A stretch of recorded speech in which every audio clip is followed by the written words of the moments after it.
I'm Christian Abbott. I'm Nathan Lavender. I'm Sean Abbott. And this is the Red Mist Podcast.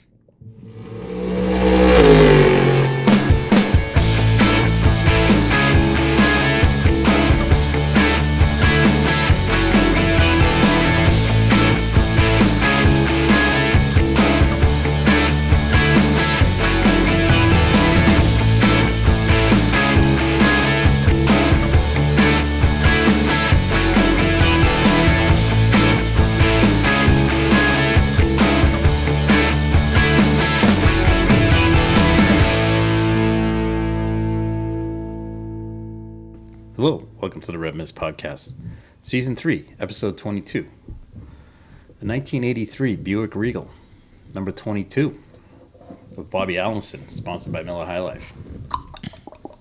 Took him to the championship that year. Mm-hmm. So, again, we stay in the past.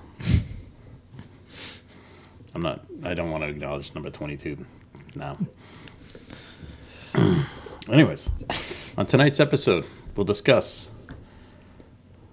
a rather short weekend of racing. Yeah. IndyCar and the yellow flag Detroit Grand Prix.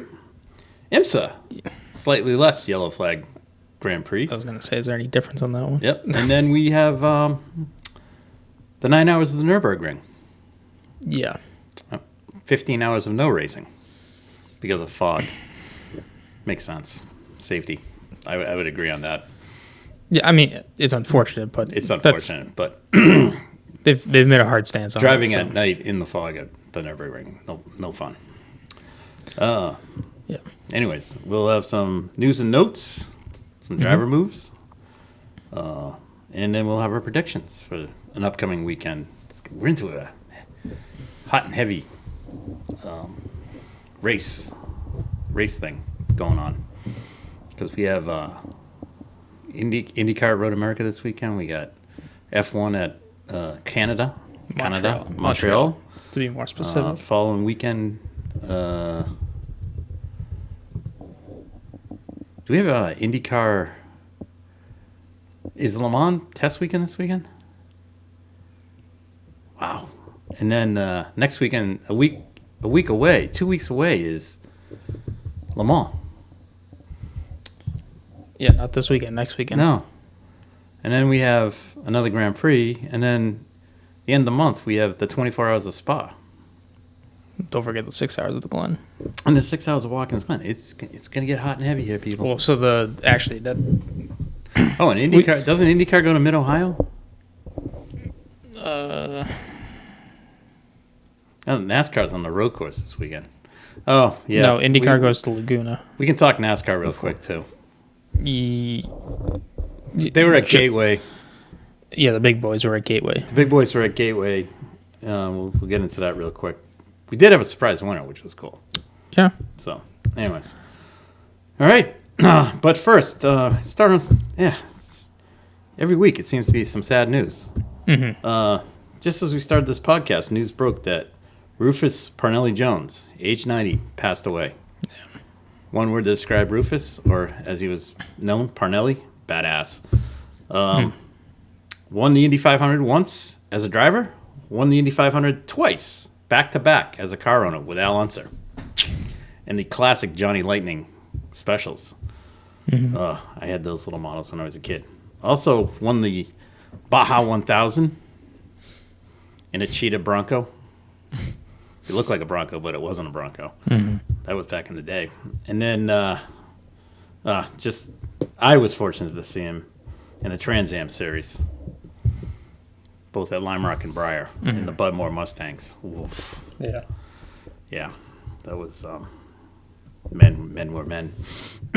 Anyways, so and then Parnelli's son PJ had a decent career, especially in GTP prototypes with Dan Gurney's All-American races in the Toyota Eagles. PJ set the track records at both Daytona on the ultra fast chicane, not the. It was kind of like a little breathe and go. chicane out back. And at Lime Rock, he held up until I can't even, recently, he held the all-time lap record there was 40 seconds. Yeah. It's insane. In a GTP car. In the uphill. The old up. Well, the uphill. The original uphill. The uphill. Yeah. Not the chicane. Not the chicane. They did use it. They did run it one year with them, but... Ugh. Yeah. God. Anyways. So, Godspeed, Parnelli. Oh, that's a bummer. Kind of just leaves Mario and AJ from that era. Don't. I know. Stop. It's just a bummer. Stop that. I know. You're gonna cause something. We don't want that. We don't want that. All right. Let's start with NASCAR. Congratulations to Austin Cindric. He did not use push to pass. He used a lot of good strategy and came out with the win and locked himself into the championship. This I didn't. I saw the highlights, but I kind of shut it off right away after Austin crossed the flag. I didn't realize what came next. I mean, Nate must be in his glory. Oh, yeah. Denny and then Brad. Oh, yeah. Nate's probably just over the moon. And then my guy Tyler Reddick finished fourth. Ugh. And Logano, and even worse, Austin Dillon. Oh my God. Carson Hocevar with a nice race, finishing eighth. Justin Haley finished ninth. And Mr. Controversy, I have no idea why. Kyle Larson finished 10th after getting caught up in somebody's mess. Anyways, we'll get to Larson in a minute. That fiasco, that'll be in our news and notes section. So, that was exciting. Do we want to go through the standings? Not really. Briefly? Not really. Well, Danny leads. He's locked in. Okay. Kyle's locked in. But he almost wasn't locked in. Well, I mean, Kyle was locked in, but he would have had 0 points. Anyways, again. But look at this. This is interesting. We got Chase Elliott, although he's locked in. Truex still leads the non-locked-in guys. Okay. So, then we got William Byron, Tyler Reddick. The next guy without a win is Ty Gibbs, followed by Bell Keselowski. Alex Bowman. Yeah, but doesn't Keselowski have a win? He does. Yeah. He does. So that's our top 10. All right. So we'll get back to that. Mm-hmm. Where shall we go next? IndyCar? No. Portland. Stay in NASCAR. Yep. Now achieving his first win in another NASCAR series. Congrats to Shane Van Gisbergen, who mopped the field at Portland. That was awesome.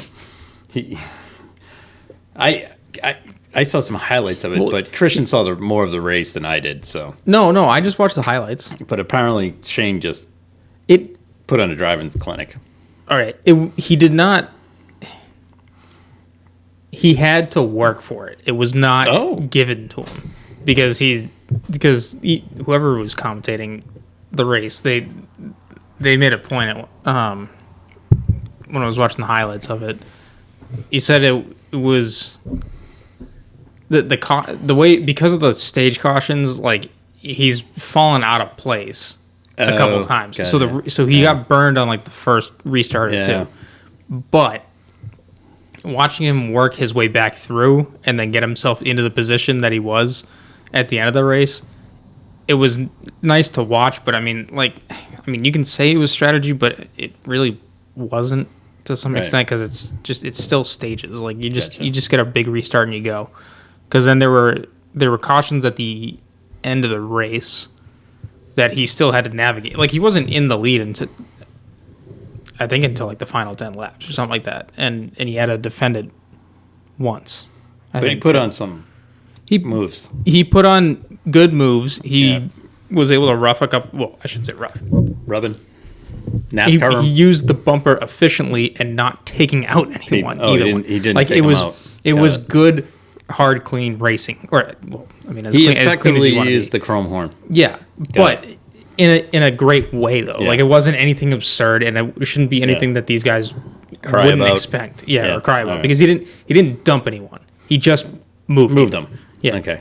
All right. So, but the biggest thing that I thought was impressive was watching the blimper drone shot that they had. Yeah. Over the first chicane. Turn 1.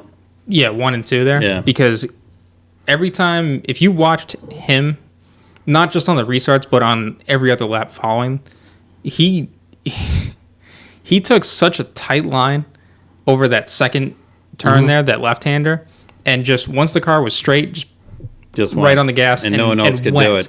Everyone else was trying to carry speed through the corner and went all the way out, and I think they were just sliding too much for too long. Yeah.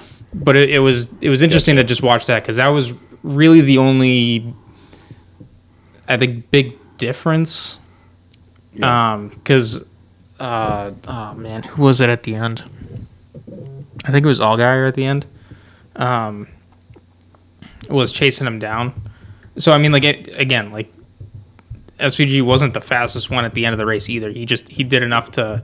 Well, I mean, he got away a little bit, but then on the last couple laps, whoever was in second, I think it was Allgaier, was reeling him in a little bit. But the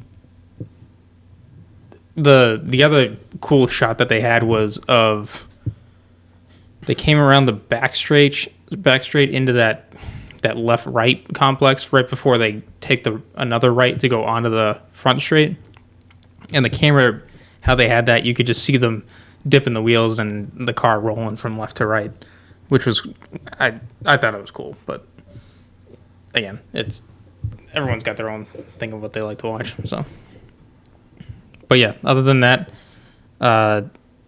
did the victory lap in style and burn it to the ground. Not literally like some other guys have done it, but he put on a good smoke show. Okay, well, this weekend we're off to Sonoma, and all 3 series will be there. Man, Xfinity, 2 road courses back to back. Wow. The trucks are there too. Yeah. I didn't watch. Shane SVG's not running in the Cup race.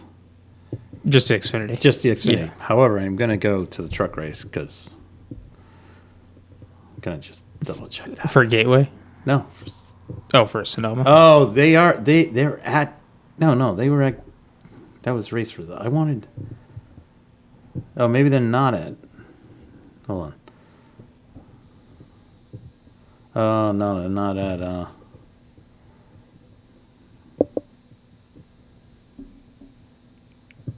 trying to get sorry.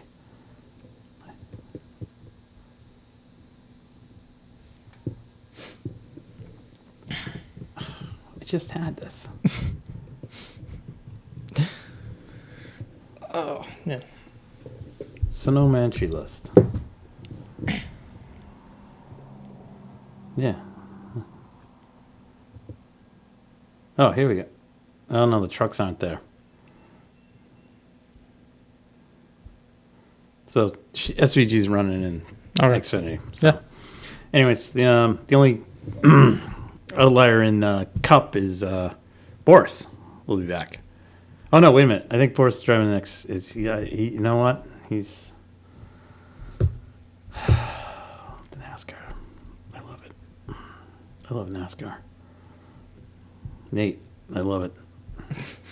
I love NASCAR, Nate.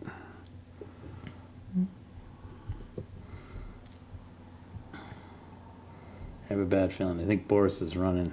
Oh, wait a minute. Hold on. Oh, yeah, he's running the Xfinity race. Ugh. Well, I guess I'll watch the Xfinity race. It'll be down to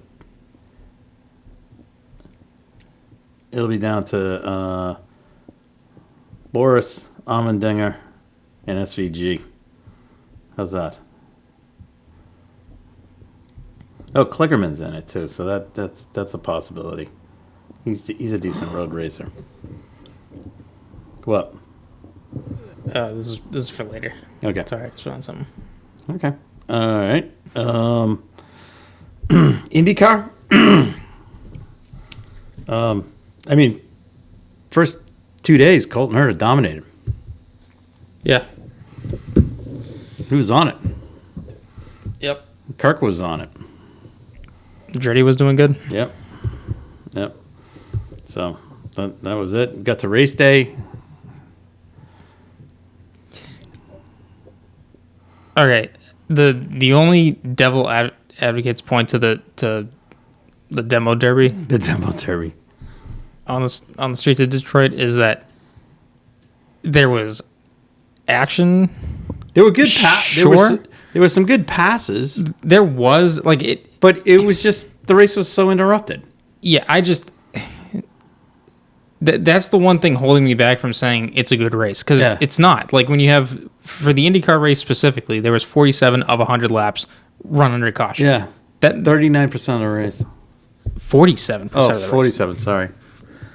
Like you have almost half the race. 39% of the IMSA race. That's how much that was. Yeah. Okay. It's a little bit better, but not. It's not. Not really. I applaud for wanting to have a race downtown, but that track is so, it's like a no. And like I couldn't even say that because the only good quality of that track, or I shouldn't say even. I can't even think of one thing. No. I should good's the wrong word. The only interesting quality of that track is the dual pit lane setup that they have. Yeah. So then when you need to serve a penalty or whatever. Yeah. It's the pit lane is half the length in theory than that at that point. Yeah. So, but it's like it makes it interesting from a pit stop and strategy point if you're going to do it that way. Then but on the starts, on the restarts, everything funnels down to turn one, and it's just a shit show. Pardon my French. Yeah, it's not.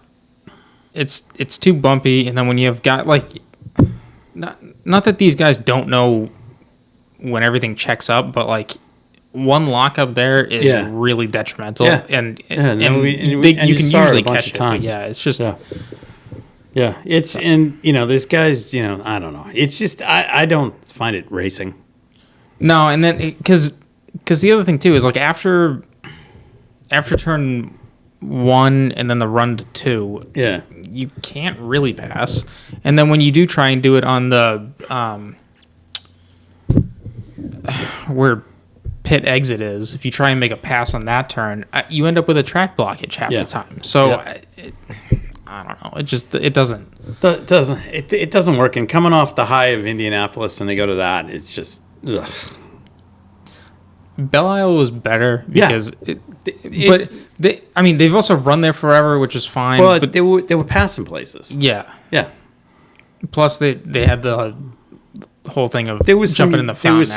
There was some uniqueness to the track too. Some of the corners you come off, you go around a left-hander, especially turn 1, 2. Turn 2, you go over and it's a little rise and it drops off. It's kind of cool, and then you got to get straightened out down the bottom there, and you make 3. It's kind of it's a canyon right to 4, and then it's down the back straight. Yeah, it's definitely. There's just spots. There is a point of Belle Isle where it is very single file. I get it, but the same can be said at Toronto too. Yeah, and the same can be said at Long Beach. Yeah, because when you get to the hairpin, that's single file all the way out until you unwind yourself going down the front straight. That's just a mess there. The hairpin. Yeah, but yeah. Oh, and then it kind of the only other gimmicky part is I'm not what they did down at turn 1, the fountain section. I'm not a fan of that. It's just that's a procession through there, and I don't like that. I wish they could have done. There was in the old setup there was a way around that, but whatever. The only thing with Long Beach is that it's at some point it's wide enough. Yeah, and the track isn't.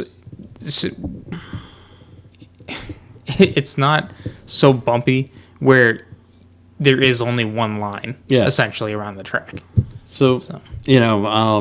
Once everything kind of gets, as stuff got sorted out, people started moving to the front, and that person was Scott Dixon. So Colton made a dubious move. I don't know what that was all about. I think he was going for the one move, but then he got caught out. I think he just caught himself out. That's that kind of ended his day there. Yeah. Dixon with the win. Nice rebound for Marcus Ericsson, considering after what happened at Indy. Fantastic run by Marcus Armstrong. Chip Legs winners. So there we go. Kyle Kirkwood exactly where he was in the top 5 all weekend. So good on him. Rossi rebounded from a horrendous qualifying to finish 5th. Yeah. Will Power. That was kind of a Will Power day. Finished 6th. Yep.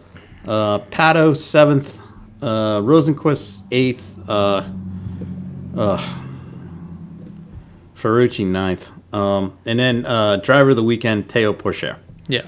The great qualifying by him. Yeah. That shouldn't go unnoticed. Top 10 finish. Yeah. Hats off to Team McLaren, but you were outdone by Chip Ganassi Racing. And really, the one driver you get outdone by is Dixon. As for Team Penske, I'm going to just say comma. So, yeah. Anyways. Other than that, that's about it. I'm not going to get into the Juncos and McLaren stuff. All right. We're on to Road America this weekend. So, that's exciting. For the XPEL. Yeah. Let's kind of switch over to Indy Next Series. Did they run this weekend? They did. Oh. I'm trying to find the results. Sorry. God, this website is... I got him. You got it? Yeah. Oh, hold on. I think I got him. What do you want to... I got it. I got it. Yep. Louis Foster with the win. Kyle Calais was 2nd. Callum Hedge 3rd. Miles Rowe, welcome back to the top 5. He's been on a little bit of a cold streak there. Followed by Jacob Abel, Reese Gold, Salvador Alba Jr. I like that name. Josh Pearson, Jonathan Brown, and Michael D'Orlando. Didn't Nate run against Michael D'Orlando in karting? Yeah, it sounds familiar. He's mentioned the name. All right. So that's that. So hi, Michael from Nate. Our championship point leader is Jacob Abel, followed by Louis Foster and Nolan Siegel. He had a doozy of a weekend. Jesus. Good for him. Anyways, so he's 3rd. All right. Let's move on to WeatherTech. Not much better here. All I'm going to really say is there were 2 amazing passes. One was early in the race on lap 1. Philippe Albuquerque they started 4th, made a move around the outside and got himself to 2nd. He went all the way around turn 1 on the outside, got himself positioned to take the next corner. I think is that 2 or is that 3? The right-hander. Look, I'm gonna call the hairpin turn 1. Yeah. And then the right-hander turn 2. I know it's probably different. So he set himself up nicely, put himself in there, and he wedged himself in. So good there. That was followed by another move later in the race. I believe it was by Matthew Jaminet. Was it? Who? Around the outside. Yep. I mean, I guess similar kind of move. Similar kind of move. Where he gets 2 of them. Both very good moves, both very clean moves. Another move is Ricky Taylor's. For the lead. For the lead. That was a fantastic outbreaking maneuver. So good on Ricky and Philippe for the win. It's been a while. The only thing I'll give the IMSA race on the streets of Detroit is it was the right number of cars in each class. It's just tough for the prototypes on there. Yes. Yeah. I mean, like the prototypes passing the GTs, it made for some passing. But there were definitely some in the history of IMSA, great. In the history of IMSA and stuff, when the prototypes are on street courses, it's outside of, I guess, Long Beach, it's never a good race. I can't even think of a decent one. Yeah. Anyways, so the GTD race was more of a, Lexus and Corvette deciding that they're going to hit each other and stuff, which kind of ruined the race for everybody there. But Rexy comes up with a 2nd win. Yeah. It's now got 2 gold teeth. It's going gangster. So congratulations to Seb Prio and Lawrence Heinrich. They were followed by Hawksworth and Barnicoat, followed by Ross Gunn and Alex Riveros in the Aston Martin. Oh, congrats to Parker Thompson and Frankie for finishing 4th. A Pro-Am lineup finishing 4th in a Pro race. Jeez. Good job by both of them. Actually, if they didn't have as many cautions as they did, that race would have been really interesting from a strategy standpoint. Because the prototypes weren't changing tires, so it was really just down to how fast can you get your driver change done. Yeah, it's kind of old school. Kind of cool. I thought it was fine, but again, it's just you need a little bit more width. Cautions killed the race. Yeah, that's all. All right. Okay, they are off to. Are they off to Mid Ohio next? Where are they off to? IMSA. Yeah, the Glen. Oh, the Glen. Oh, thank God, a real racetrack. Oh, that's gonna be a chock full weekend. I think that's our first foray with the Ford Mustang Challenge Series, I believe. Might be, yeah. I think they're there and the Porsches are not. But everybody else is. The Lambos and the Mazdas are there, too. Mm-hmm. So that's, if you're in the area, get out and see it. We went last year. It was fantastic. Yeah. All right, so we'll catch up on that. God, half these guys are going to be at Le Mans this weekend and next. Hold on, before we go too much further, we mentioned the Nürburgring 24 hours. Yeah. Assuming it went 24 hours, right? Yeah. I mean, technically the race, Audi won. Yes, they did. No factory support. I did see a post of June. You can classify as the 72 hours. Yes. Because there's the Nürburgring 24 hours, right. Le Mans. Yep. And then the Spa 24. Right. Of those 3 races, there are 15 drivers competing in all 3 of them. All 3. And if you add the Glen in. And then, I'm sure. And then if we put the Glen in, you can make that 78. Yeah. So and I'm sure it's crazy. It would dwindle down a little bit more, but again, yeah. I know somebody was saying, Colin Brown should be put in the car at Road America because that 51 car is open. Yeah. But he's got to be at Le Mans this weekend. That's right. And then also they just announced. There's no exceptions on that. You have to be there. They just announced. Giotto. Yeah. I thought it was too bad. Tristan Vautier did a nice job. Yeah, so. I was going to say I had Vautier in my Anyways, so all right. So and then IndyCar is we're off to Road America. All right, let's go to some news and notes outside of the bummer news about Parnelli Jones. I'm really bummed about that. Mm-hmm. Oh, man. All right, let's Checo. He's back for 2 years. Yeah. Exciting. Ocon. He's off to Mercedes? He's off somewhere. I don't know where, but he's off somewhere. As of June 4th, I think he's off to Mercedes. Okay. Yeah. I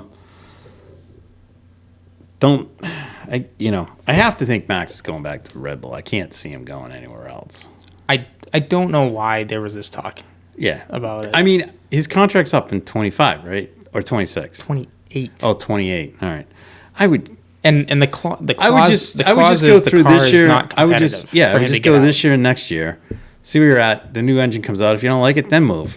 He can do whatever he wants. Go to Le Mans and run. Any of these guys can do whatever they want. Breaking news today outside of Parnelli. Kyle Larson got a waiver.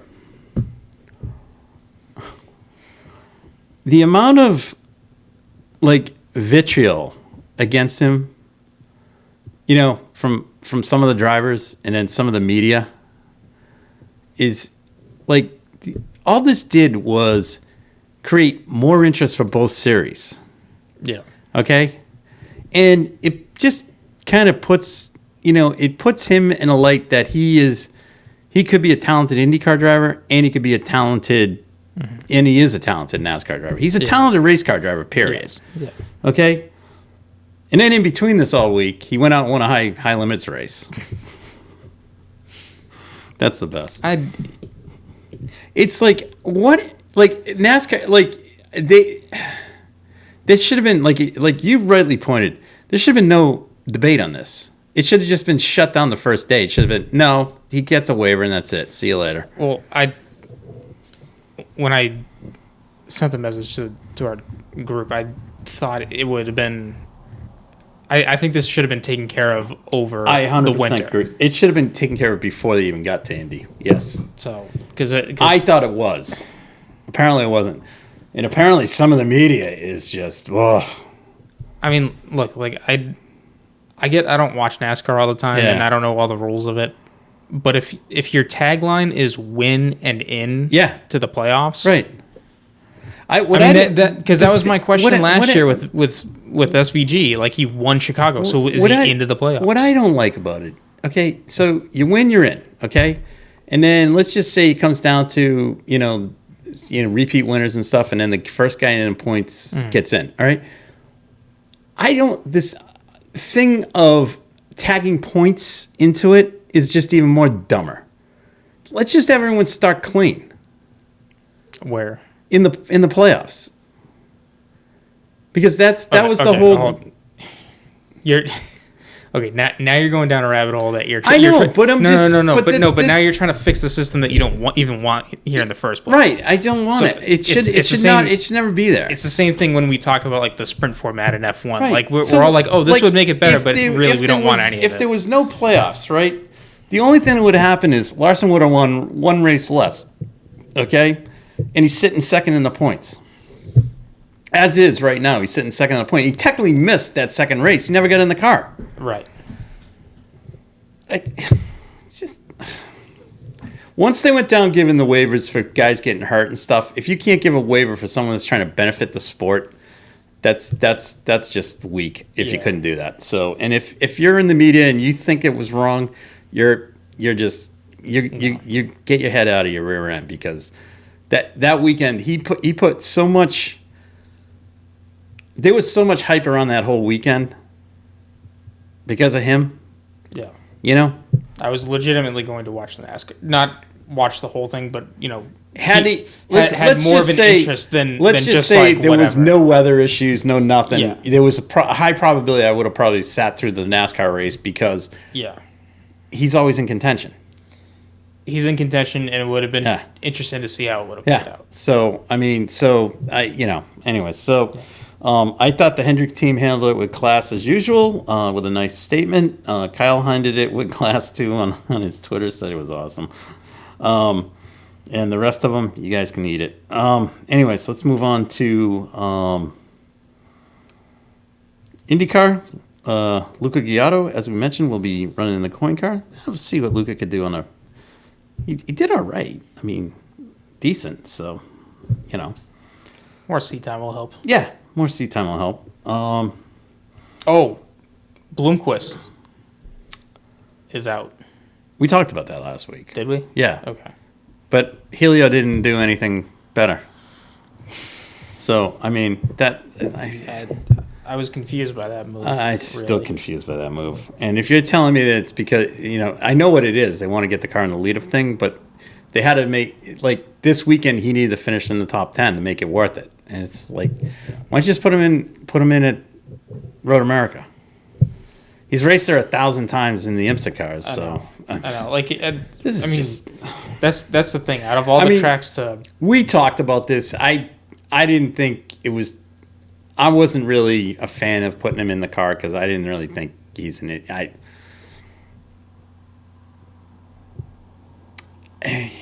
think they were trying to think that he was the next McLaughlin. I was never against him going in. I just thought there were better picks. And like, if you're going to take the one guy out of the IMSA program and put him in the IndyCar on the Shank side, it would have been Braun. Because he's driven everything. I know. So, yeah. Anyways, all right, that's what we got there.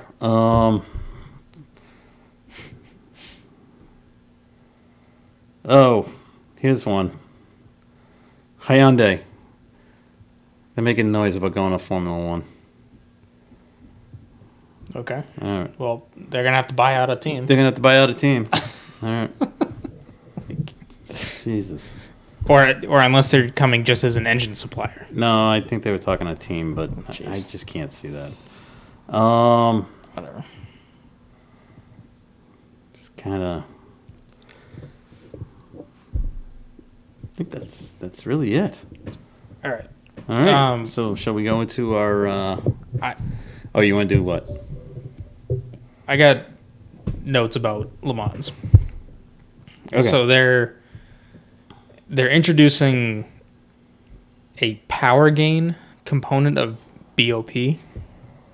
So it's basically like a second tier of balance of performance of what they already do with adding or removing weight on the car, adding or removing total energy used. Okay. So they're the all-around effort to tighten the field up. Yes, Okay. I mean that's all BOP is, anyways. To try. And but like last year, it kind of backfired. The Ferraris were definitely quick. I know. I mean, I still think Toyota's being coy, canned really bad. Yeah. Because I mean that team should not be that far down, kind of deal. So like there's other teams that I would expect to be down there. I mean, I get Peugeot's concern with they've brought an updated spec to the car and they're still not performing. However, I think they are pretty much the favored BOP across everything. Or that they're at least getting a favorable break in everything. Anyways, so this power gain component of BOP is to try and tighten the field up with the acceleration and top speed of the cars. So Ferrari has clearly been very fast on the straights. So I think some of it is going to be trying to limit their top speed a bit. And then acceleration, I want to say Toyota was the quickest car with that, but I mean, of late, I can't really say that all that much. But then they're also trying to look at the acceleration component of that to see how much they can. So no one's like having a giant advantage coming out of the corners either. I mean, in one sense, like I get it, but on the other end, now it's like I think you're taking away from the cars a bit, because if the rules were design a car to have these power outputs and that's it, and then just be as efficient as you can and figure it out from there, then I think it's kind of down to the manufacturer to either bring updates to the car or figure out how to make it better with what they have. So I mean, after this year and next year, right? Or when does Hypercar and GTP supposed to be? Next year. Next year. Yep. Okay. So I think some of that is also once the more races that go on, the more data they're going to have, and then the more they can get all of these numbers in a better spot. But I mean, obviously, as long as the car class doesn't diminish, which it doesn't look like it is, then it'll be okay. But yeah. You mentioned, when does Le Mans start? So their schedule for this year is they're going to start with scrutineering this weekend on Friday, Saturday, and Sunday. When's the test day? The test day is I'm sorry. The test day is Sunday. Yeah. Scrutineering Saturday. I'm sorry. Friday and Saturday is scrutineering. Yeah, they moved it off the next week. Yeah. So while I'm looking at this schedule, there's Sunday is a test day for Hypercar and GT3. There is also The Ligier European Series. Are those the GT cars or the prototypes? Both. Both. Okay. They're not the LMP3s, No, but they have their own. look similar. They have their own prototype, and then they have their own GT cars. Pretty cool stuff. Yeah. I've seen it on YouTube. And their prototype car looks Yeah. similar to what their LMP3 car is. Like that's what else is this weekend? That's it. So that Ligier series goes on Sunday. Monday. There's nothing till Wednesday. No. And then we get to Wednesday, and this is where it's on-track action starts. Yeah, I know. I'm kind of looking forward to this. 9 a.m. French kicks off Central European time. That's 3 a.m. here. Yeah. They kick the day off with free practice one of Lamborghinis. The VW Fun Cup. Oh, that's right. The Fun Cup is there. I forgot about this. Oh, so this is killing me. Yeah, so they kick off with that. Then, this is the year we were talking about going too. Yes, yeah. So our recommendation whenever you go to Le Mans is go when the Euro Cup is. The Euro Cup is going on because the downtime you get. All you do is you go to a pub, you go to anything in the track, and watch the European Soccer Championship. It's awesome. Yeah. And every local is pretty much in there. And again, that's just for like if you're tired of walking around or whatever. You can bounce around to any beer tent there, and it's like you might have Italy versus Sweden in one tent, and it's like insane. Okay. The Fun Cups are there. How many are in that? Like 100? I'll need to find the entry list. I can find that for next week though. Then after them, there's free practice for the Super Trofeo series. Oh yeah, that's gonna be awesome. Seeing those guys there. And then after them is the Road to Le Mans series, which is the LMP3 and the we saw GT3 the first year of. Oh, was that the first year? Yeah. Oh, okay. That was cool. That was LMP3 and GT3 cars. Yes, that was fun. So very good. And then later in the day they kick into free practice one. Or is it free practice one of WEC? Is there qualifying on Wednesday? Yes, late. There's qualifying practice. Oh, qualifying practice, yeah. And then free practice 2 at night. I burned the TV out, so I have to reschedule meetings and stuff. And then so Wednesday and Thursday is a disaster for me. Yes, and then Thursday. Thursday, 9 a.m. VW Fun Cup free practice 2. When is the VW Fun Cup race? Let me go through the way they've done this website is a lot of pictures. Yeah, I know. Just Road to Le Mans. Qualifying practice for VW Fun Cup is at noon on Thursday.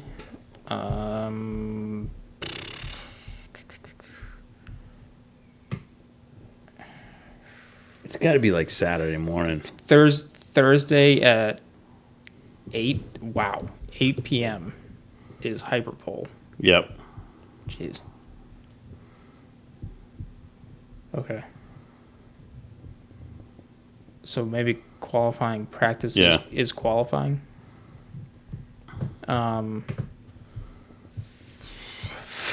Friday, 9 a.m. And this is Friday the 14th, so we got another week until this race, but we like the... There's racing on Friday? We like this hype. Well, 9 a.m. on Friday is the VW Fun Cup. That's on Friday? On Friday. Does it say how long that race is? No, I would imagine an hour, maybe. Because there's...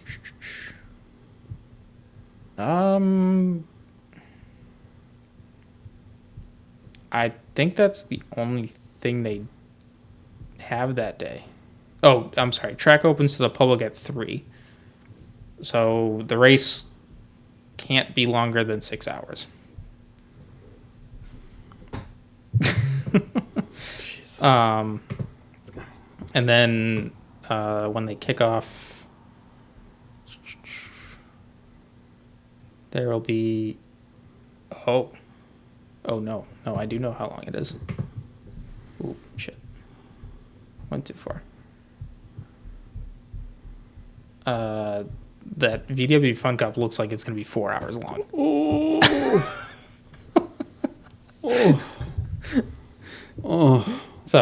Yeah, That's on Friday. that's on Friday. Oh, I am gonna be watching that. I'll have to find a stream for that because we'll need to watch that one. Yep, I'm gonna watch that because that is gonna be fantastico. I guess right before we get into our picks for F1 and IndyCar, weather for Canada wet looks wet. Yep. And chances getting lower as the day goes on, but could be interesting. Qualifying will definitely be more of a toss-up. Yeah. Friday looks like a toss-up too, so who knows if we even get practice. Road America, on the other hand, looks clear as day. It'll be cool, but clear. So that's that. All right, picks.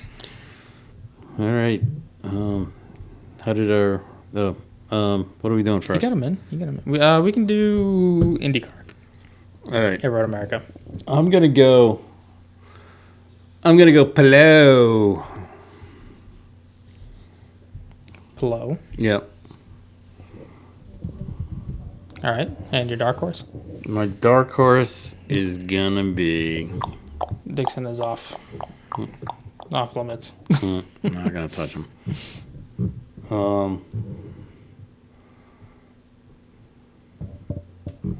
Graham Rahal. All right. I've gone with Rossi to win, I like that. and my dark horse is going to be Grosjean. Oh, even better. Like that. Nate. Has picked Newgarden to win. Ugh. Hey, look, it's his picks, and dark horse is Rosenquist. Okay. Like that. So, All right. F1. F1, Canada. yes. I am gonna go Max bounces back. Mm-hmm. I am gonna go Carlos. And then I'm gonna go Fred. All right. My dark horse, Danny Rick. Alrighty. I'm gonna go with Max as well to win. Second, I'm gonna have Leclerc. Third, I'm gonna go with Piastri. Ah. And dark horse, Bottas. Okay. Nate has gone with Piastri to win. To win. Gets his actual first Yep. win. I like that. Second, Max. Third, Sainz. And his dark horse is Albon. Which, that's... I don't see that car working on that track. But last year, Yeah. he was able to defend with the strengths of the car on the straights to okay. get points. So If we could were do at it. Monza, I'd say definitely. well, and I think last year a yellow fell their way to get position. Yeah. Or however they did the Gotcha. strategy, they got ahead on track, and then he was able to just back them up. Okay. So yeah, it'll be Exciting. interesting. All right. And on that note, Good night. Thank you guys for listening to the Red Mist Podcast, hosted by Christian Abbott, Sean Abbott, and Nathan Lavin. It's produced by Christian Abbott, and music is by Alex Ward and Harrison Tate.